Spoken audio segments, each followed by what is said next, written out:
ये लोग अब तो वैसे पहलवान के रूप में बोल रहे हैं कि एक बार पहलवान जब ये में अखाड़ा में चित हो जाता है तो बाद में कहता है कि अबरी पटक देंगे।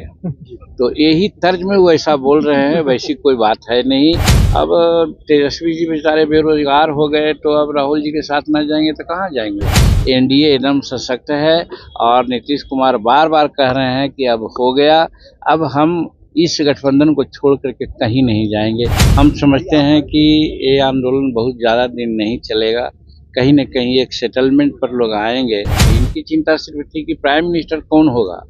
उसी दिन हमको ऐसा लगा कि इन लोगों का जो सिद्धांत है, उद्देश्य है, वो ठीक नहीं है। देखिए, किसानों का समस्त बिहार भारत में तो बंद नहीं है, वो सिर्फ पंजाब की बात आ रही है विशेष करके। और भारत के प्रधानमंत्री किसानों के लिए बहुत सा काम किए हैं, कर भी रहे हैं और निगोशिएशन चल रहे हैं। उनके मंत्रीगण और किसान लोगों में बात हो रही है। हम समझते हैं कि ये आंदोलन बहुत ज़्यादा दिन नहीं चलेगा, कहीं न कहीं एक सेटलमेंट पर लोग आएंगे। और ये बात सही है कि ये भारत सरकार के लोग और खासकर नरेंद्र मोदी जी किसान के प्रति बहुत प्रतिबद्ध हैं। उनको किसी प्रकार की दिक्कत न हो, ऐसा जरूर कदम उठाएंगे। राहुल गांधी के साथ तेजस्वी भी शामिल हुए हैं कि वो लोग तो एनडी नाम करके एक विरोधी गठबंधन बनाने का काम किया था महागठबंधन के रूप में। तो जिस दिन पटना में बैठक हुई थी, नीतीश कुमार भी बहुत आगे पीछे हो रहे थे, उसका एक सदारत कर रहे थे।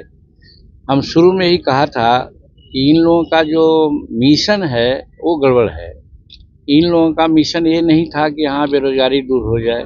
इन लोगों का ये मिशन नहीं था कि हमारा चंद्रयान जो गया है चंद्रमा पर वो सफल हुआ है, उसके बारे में कुछ बात करें। या ये नहीं था कि भारत की इकोनॉमी थर्ड इकोनॉमी हो रही है संसार में, इसके बारे में इनकी चिंता नहीं थी। इनकी चिंता सिर्फ थी कि प्राइम मिनिस्टर कौन होगा। उसी दिन हमको ऐसा लगा कि इन लोगों का जो सिद्धांत है, उद्देश्य है, वो ठीक नहीं है। इसलिए ये लोग ताश के पत्ते की तरह बिखर जाएंगे। और आज वही हुआ। नीतीश कुमार तो खुद एनडीए में चले आए, उधर ममता जी का भी वही कुछ कहना है और केजरीवाल साहब अलग कुछ बात बोल रहे हैं।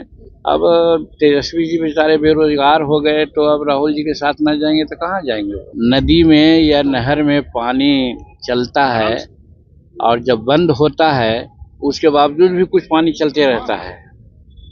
आप देखते होंगे कि नीतीश कुमार भी बोल रहे थे कि भाई हम किसी भी परिस्थिति में 2005 के पहले की स्थिति नहीं आने देंगे। मतलब कि उनके दिल में एक कसक थी कि यहाँ गड़बड़ हो रहा है, महिलाओं पर अत्याचार हो रहा है, चोरी डकैती हो रही है, करप्शन है, तो अपने उबे हुए थे। और इसीलिए राज्य के हित में उन्होंने इस बार पाला बदला है। तो हम समझते हैं वही है, रिजिडुअल पानी है वो आ रहा है। आप देखिएगा थोड़ा दिन में वो भी स्टॉप हो जाएगा। सर, बिहार में खेला होगा सर। ये लोग अब तो वैसे पहलवान के रूप में बोल रहे हैं कि एक बार पहलवान जब ये में अखाड़ा में चित हो जाता है तो बाद में कहता है कि अबरी पटक देंगे।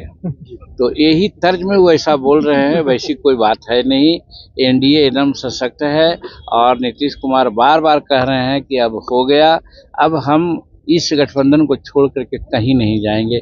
ये बार बार वो कह रहे हैं, हर लोगों से मिलते हैं तो कह रहे हैं। तो उनके बात पर विश्वास किया जाना चाहिए, क्योंकि पहले हम लोग भी कहते थे, हम पर गुस्सा करते थे, लेकिन हम कहते थे कि सर ये क्या हो रहा है।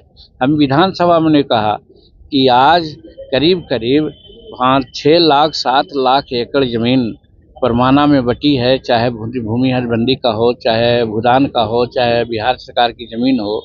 वो जमीन का 70% जमीन का कब्जा किसी दूसरे का हो गया है। और वो दूसरे का कब्जा क्या हुआ है, जो राजद से संबंध लोग हैं उन्हीं का कब्जा हुआ है।